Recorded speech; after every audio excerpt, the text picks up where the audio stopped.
individual work and stuff. Okay. My name is Michael McGovern. I am a visual communications design major.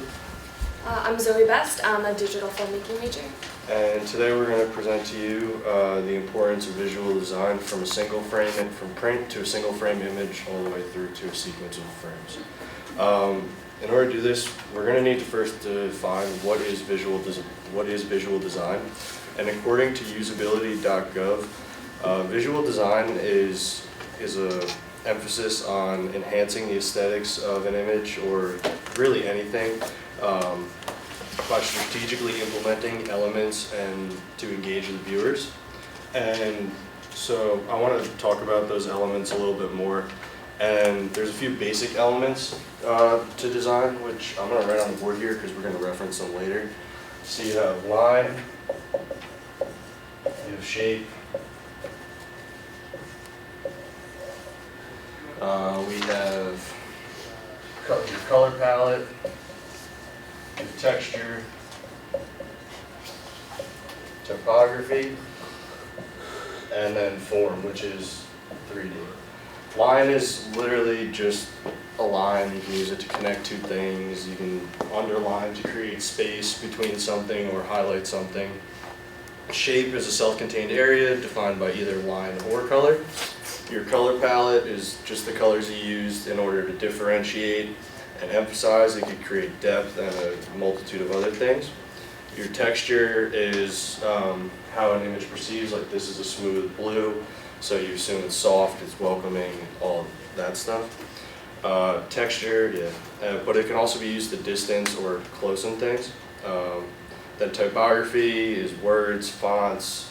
This is a cool font, but if I had like the T big and then it was doing some swirly thing, it might have a funky feel to it. And then form is a 3D image. Now I want to use these right here to go ahead and look at some real life examples. This summer I had an internship with Madison Marquette. They're a huge nationwide company, and the property they owned is the Stone Pony, a huge music venue in Asbury Park. And these were two posters I made that they used, one at the Wonder Bar, and they're actually both at the Wonder Bar. But what do you guys notice right off the bat? Like, do you notice any of the elements that I talked about in these? Yeah. Color. Yeah. It's like similar font for like, that's Black Sabbath, right? Like playing off Black Sabbath. Yeah, and they're actually a band that sing. They're a real funky band that covers Black Sabbath music, and it's like a satire of the food processing industry. So that's why we chose that. Some other, you have the color palette, and then a big use of space is like all this black space is to focus on there. You have the shape or in the form, the double lettering creates a 3D image there. And then over here we have line here, which helps put an emphasis on that. Once again, a big use of space, and the choice of font, how the Wonder Bar uses their logo and stuff like that. Now, when we get to the principles of creating visual design, there's a whole list about how they work together, and unity, gestalt, how you view the image as one thing instead of multiple different images. Then there's more space, hierarchy, balance, contrast, scale, dominance, which is what you originally look at when, like, the focal point of the image. And then similarity, which is like continuity throughout, so that it just all flows together very well. That's basically what the principles want you to accomplish.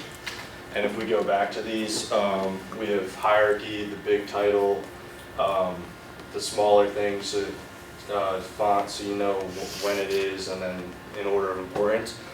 The hierarchy is that. Then we have the balance. I think there's an equal distribution between some images and some words on the Reckless Kelly one.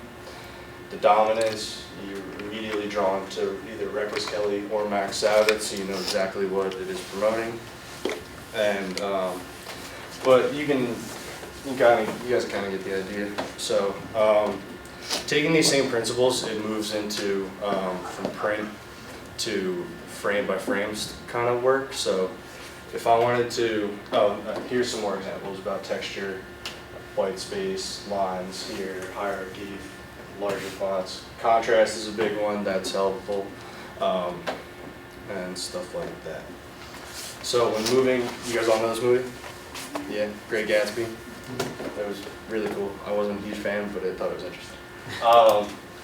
Here, these same principles and elements transition the exact same way into an image or a frame. This is just a screenshot from the film. The one thing, what do you guys first notice when you look at this? Anything? And any suggestion? Anything at all? Color? Okay. Anything specific or? I was gonna say Tobey Maguire. Yeah, like my first thing is I'm drawn to Tobey Maguire and to Daisy. I think it's very intentional that Daisy's looking exactly at the camera.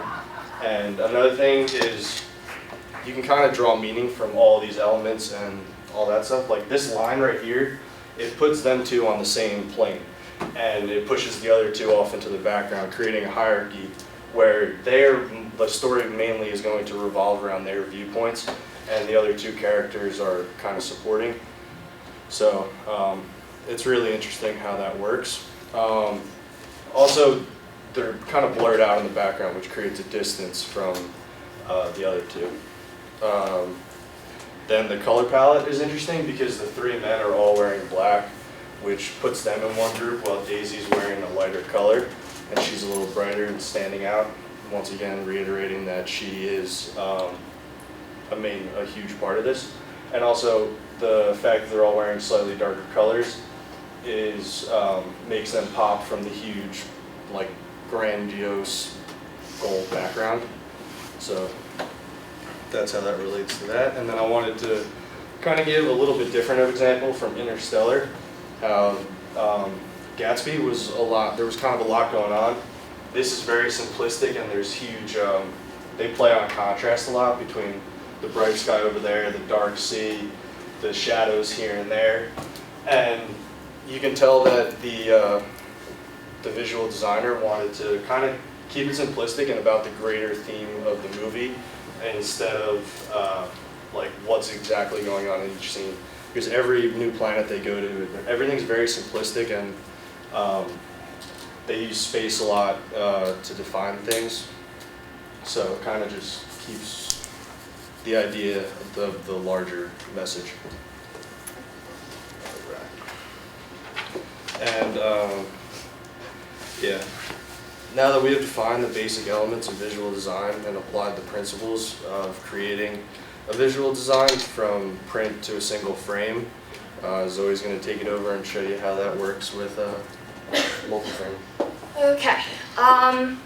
So the single frame is what overall inspired film. The earliest examples of one image being put into a sequence to create a moving image, I'm going to turn the volume off actually, but in around the 1830s, the phenakistoscope, which is this one, came out, which is just a moving disc. When it spins, it appears to have a moving image. And then this is the zoetrope, which was invented by George Horner, which is a cylinder with slits in it, and as you can see when it spins, it creates an illusion of a moving image. So, so these are the earliest examples I have.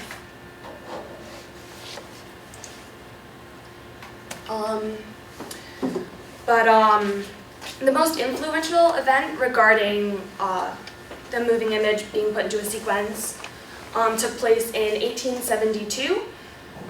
The former governor of California, his name was Leland Stanford, he was at a horse racing rink with his friends and got into a dispute about whether or not, when a horse is running, all four hooves ever leave the ground at the same time. So, rich people disputes. Basically, because a horse runs so fast, there's no way to tell just by looking at it if all four hooves leave the ground. So this guy, Stanford, hired Edward Muybridge, who was a world-famous photographer at the time. He offered him In 1872, $25,000 to find the answer, which is a lot of money, even now, but in the 1800s, like, wow. So with so much money at stake, obviously he took on the challenge and tried to come up with the impossible. So basically they needed a way to slow down the running of the horse. So basically Muybridge set up a row of cameras along the track with a triggering mechanism attached to it, and basically it took a picture almost instantaneously as the horse ran. So after 6 years of these attempts, he finally, and a lot of messing around with exposure time and the triggering mechanism, he finally came up with this, the horse in motion, proving that all 4 hooves do leave the ground when a horse is running. Big discovery. So this was actually the first successful photographic representation of a sequence of moving images, and it set forth what we know as film today.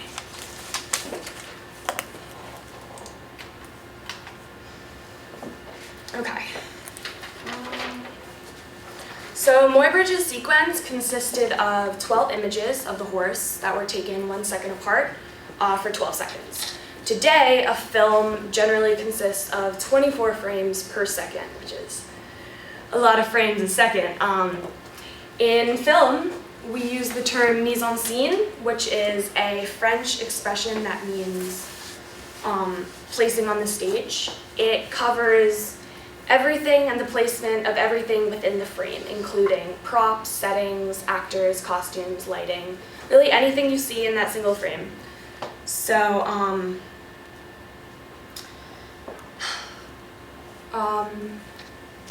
all in all, visual design is the complexity of each frame in a sequence, and that each frame is what represents the overall impression of the film. There are many things that make up a great film. In the most broad sense, there's the acting, the storyline, and the dialogue, and the visuals. But what separates a film from just a TV show I'm sorry, not a TV show. What separates a film from a play or a radio show is the director's ability to get the audience to see exactly what they want them to.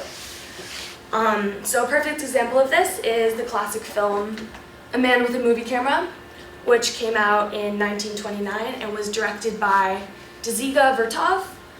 Vertov believed strongly in the absolute kinograph, which was a documentary-based film movement directed towards the creation of an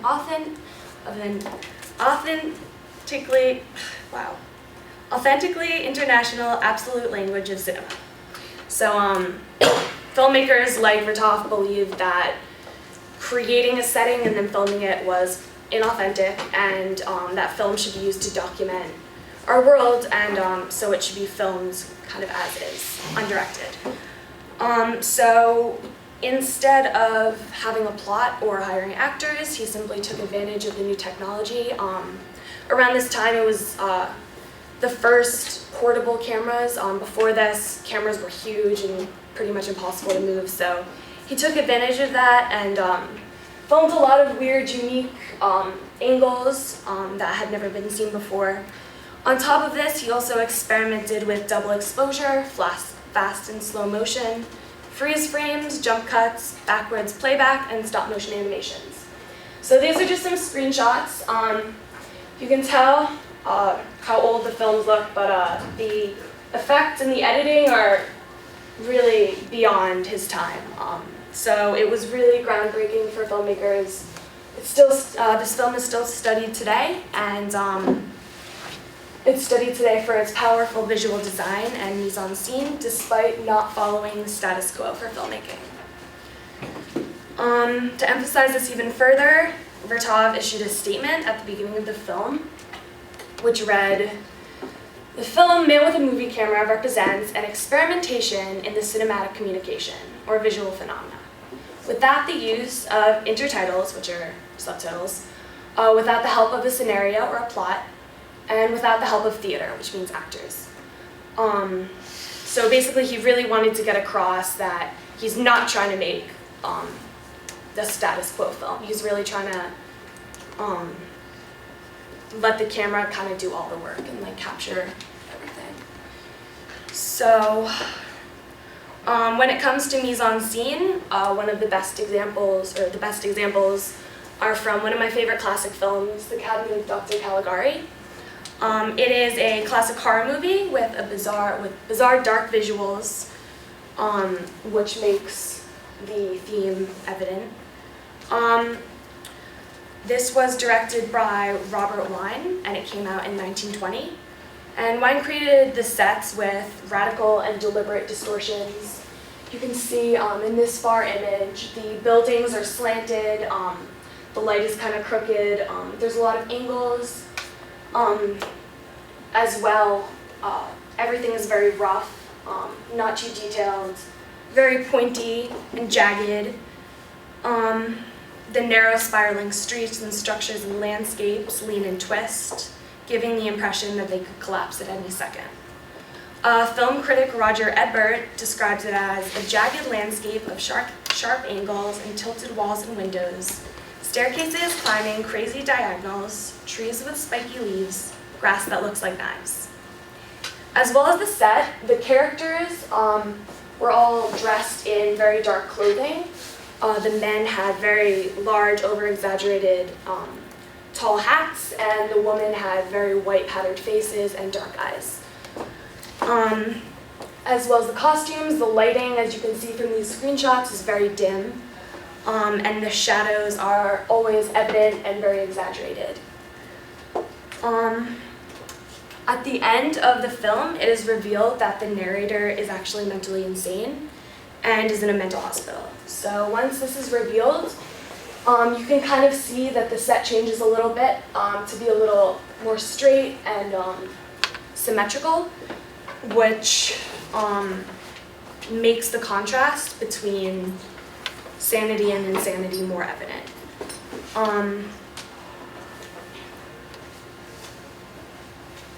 So by seeing the world of the film through the psychotic narrator's eyes and then the world as it is, viewers can better understand the narrator and the storyline. So there's a lot that goes into the visual design of a single frame and as well a sequence of frames. If applied correctly, mise-en-scene can depict and reveal even more than the dialogue or acting in a film. The image has come a long way, but the basic concepts of visual design have stayed consistent. The power of the placement of things, or the color, can be used to a designer's advantage in terms of both visual design of a single image or a sequence of many images. Thank you.